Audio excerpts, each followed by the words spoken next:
Good evening, everyone, and welcome to Lynchburg News at 8, where we bring the story to you. Let's go over to Reagan for news at once. Thanks, Skylar. Breaking news. A local contractor and his wife were found beaten and stabbed to death in their Lake Smith home this morning. The police reported that Frederick and Sarah Church most likely interrupted a burglar to cause the attack. Jewelry and other valuables were stolen from the $300,000 home.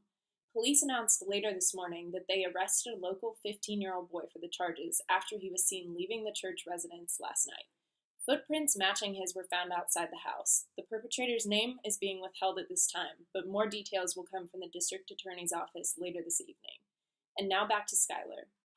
As early morning passed over Lynchburg, so did a brief but rather destructive rainstorm. The storm caused major delays and several accidents, as well as a lightning strike on a local substation, knocking out traffic lights on Wards Road. Now let's go over to Jenna.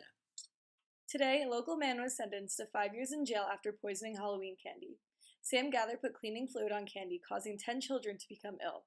He received the most severe sentencing for this crime. On a lighter note, the Lynchburg Historical Society is releasing a book on the town's extensive history. Lynchburg native and retired university professor John Widener is a major contributor to the book due to his knowledge in the field and his time in the county. You will be able to buy this book now before publication for $17.50 and for $25 once released. Now back to Skylar. Pacemakers, they're not just for people anymore. After collapsing, area dog Wrangler had an old pacemaker installed by local veterinarian Dr. Charles Elau. Now he's back up and at 'em according to his owner, and $150 later, Wrangler is back to chasing dogs, tails, and just about anything else that can be chased. Now let's go over to Caitlin. And as a resident Irish woman, I get to talk to you about St. Patrick's Day. So Mothers Against Drunk Driving is an organization working to get drunk drivers off the streets. They're also seeking to strengthen Lynchburg's laws against drunk drivers.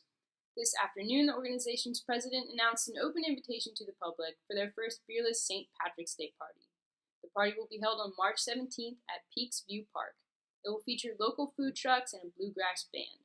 Mothers Against Drunk Driving hopes that this event will show people it is possible to have fun without drinking. Now to wrap us up, let's go to Jenna. And that's all the news that we have for today. Tune in tomorrow at 8 p.m. for tomorrow's edition of Lynchburg News.